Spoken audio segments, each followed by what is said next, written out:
Black Rifle Coffee's stock is at 80 cents a share, and the New York Stock Exchange is now threatening to remove them from the market and throw them into the death zone of penny stocks. How this is even possible, considering that less than 4 years ago, they peaked at $33.11 a share, which, by the way, is a total market capitalization of roughly 6 billion. Now, today, when they have less than 80 cents a share, they're down to a market cap of 250 million.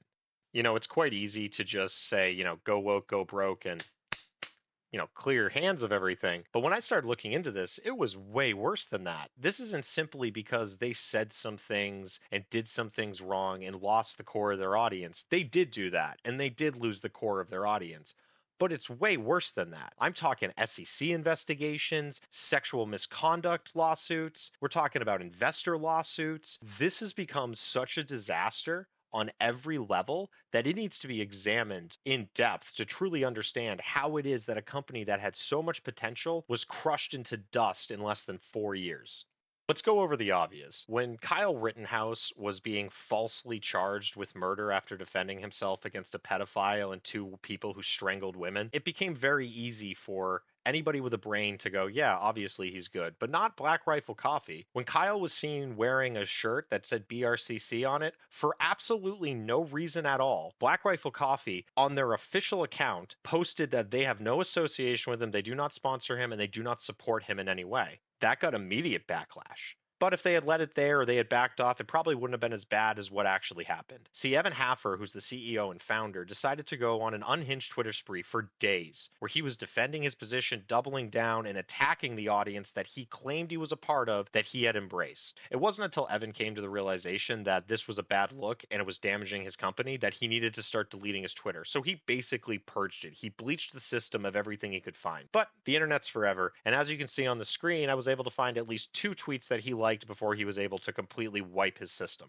However, as you can imagine, just deleting everything and pretending you never said it doesn't actually solve a problem and tends just to piss people off. You've given them the notice now that you're aware what you did was wrong and damaging, and now you're trying to ignore it, so everybody who's mad at you is just going to keep throwing it in your face. So what does Black Rifle Coffee do next?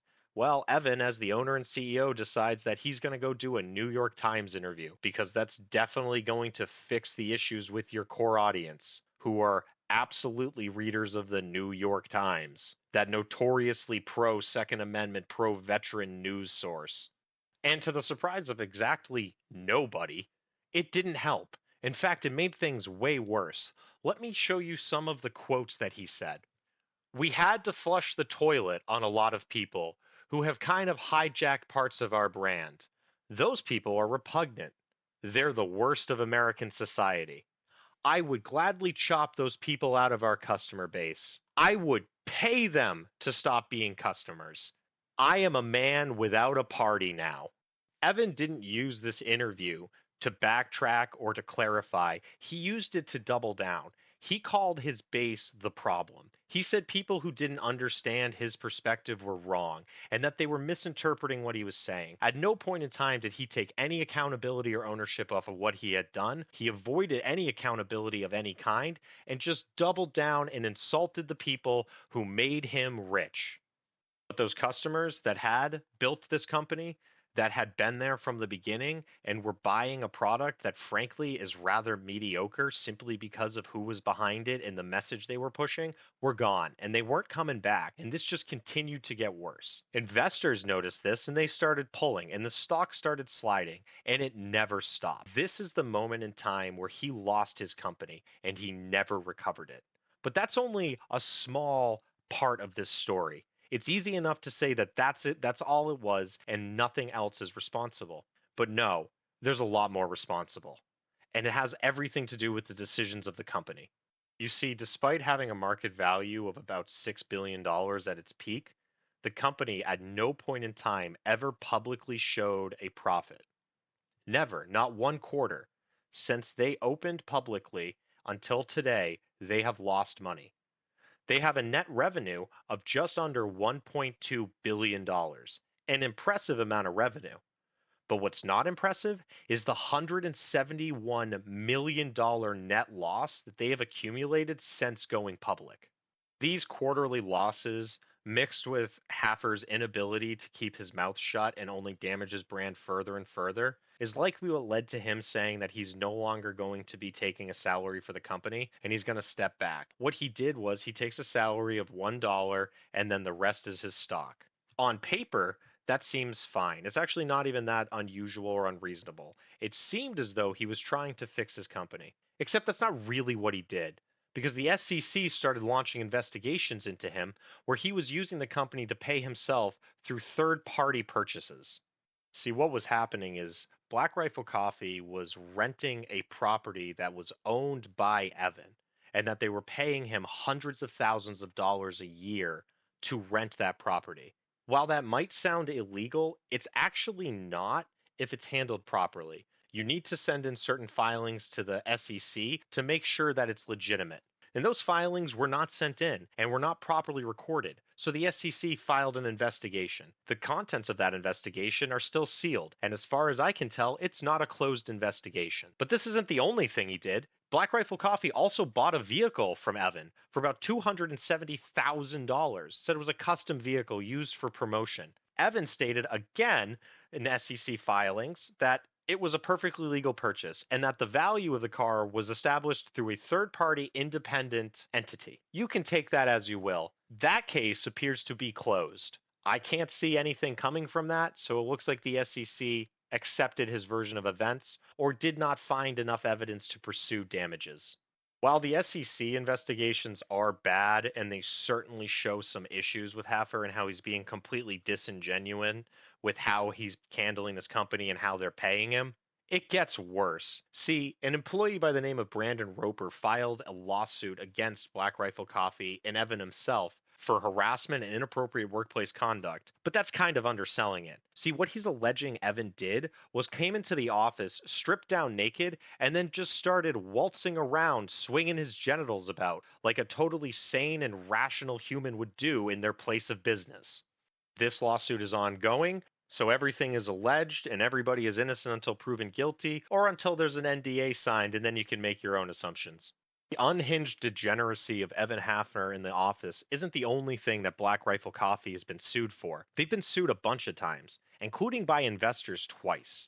So I have to explain a little bit about how stocks work and something called warrants. So what a warrant is it's a contract that says that you can buy a stock at a set price. So say for example the stock is worth $20 and you have a warrant that says you can buy it for 12. You can exercise that warrant and buy them for 12 and they're instantly worth 20. I know that sounds insane. When you get into the investment world and you start getting into stocks, everything is completely insane and it's incredibly complicated by design in order to allow people who know how to manipulate the stock market manipulate the stock market.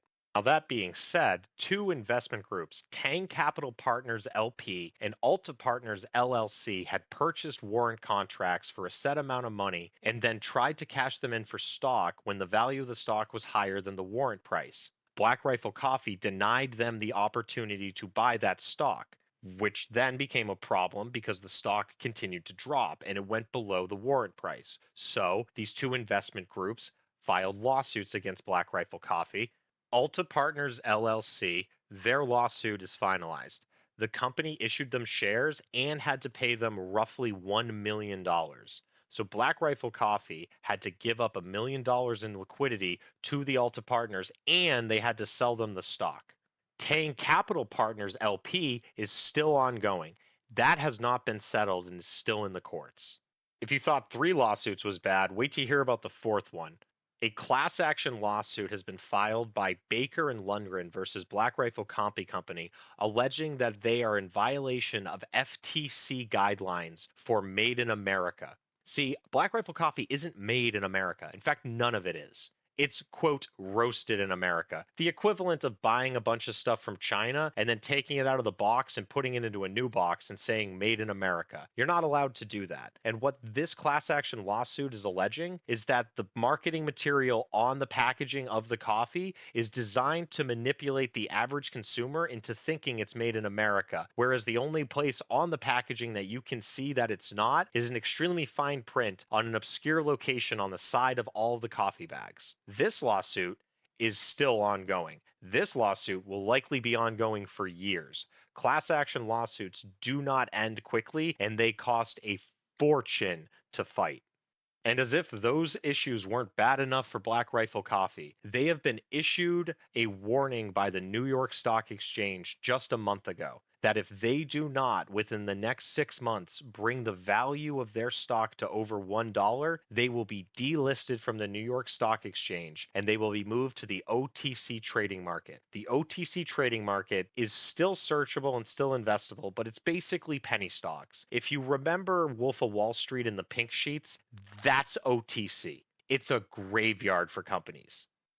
Black Rifle Coffee, in the hopes of staying on the New York Stock Exchange, has basically two options. They can try to get the value of the stock to increase naturally, and if they're able to do that and keep it at an average of $1 or higher for 30 days, or have it at over $1 on the last day in which they can be on the New York Stock Exchange, then they'll stay. If they can't, then they have to do something called a reverse split.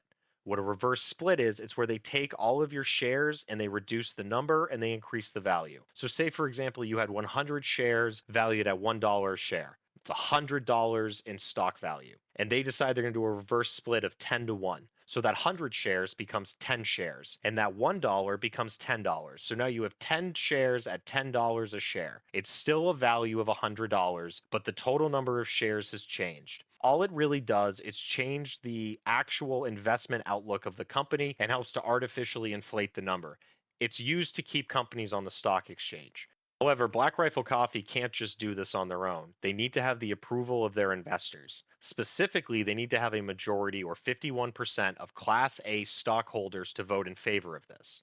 Without going into too much detail as to what that means, all you need to know is that when there's stock for a company, there are different classes. They're all valued the same, but they have different restrictions on them. Usually it has to do with voting power. So the investors and the owners have stock, but it has a higher ownership power. Like Evan Haffer actually owns 51% of the total company of Black Rifle Coffee.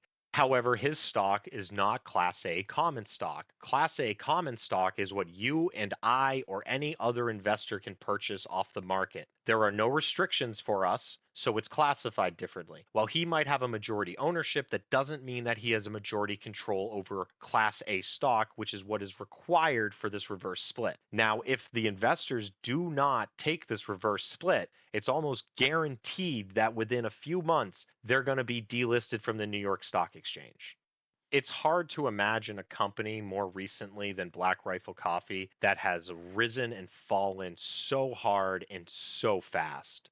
Again, they peaked at $6 billion in market value, a stock share price of $33.11. And then Evan, in his infinite arrogant wisdom, decided to be a total jackass and threw his personal political nonsense out into the market in direct opposition of his clientele, and then rubbed it in their face. But that wasn't enough. Then they faced lawsuit after lawsuit after lawsuit, many of which are still ongoing. They faced at least 2 SEC investigations that I was able to find, one of which is still going on. And they have never shown a profit, a net loss over 4 years of $172 million, despite a revenue of under $1.2 billion.